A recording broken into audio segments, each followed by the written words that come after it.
काय झालं रे? टेन्शन मध्ये दिसत आहे. काही प्रॉब्लेम आहे का? नाही रे, मी दुःखी नाहीये किंवा मला कोण्या गोष्टीचं टेन्शन नाहीये.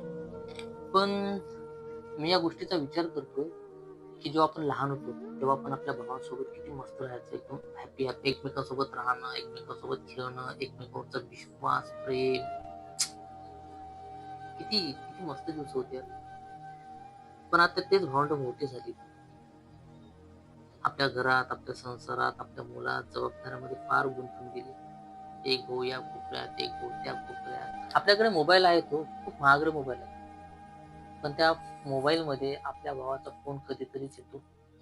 किंबहुना कोणाकोणाला तर तो फोन येत सुद्धा नाही. का? कुणास ठाऊक. जर मोठं होऊन आपल्यामध्ये भावाभावामध्ये जर दुश्मनी होत असेल ना, मला ते मोठे पण नको, मला ते बालपणच पाहिजे. मी त्या बालपणामध्येच खुश आहे. तेच बालपण, ज्या बालपणामध्ये आम्ही भावंड अगदी मन मिसळून राहायचो, अगदी आनंदानं प्रत्येक गोष्ट एकमेकांसोबत शेअर करत होतो, एकमेकांसोबत सुख दुःख वाटून घेत होतो. मला तेच बालपण पाहिजे. हे मोठे पण नको मला. नको.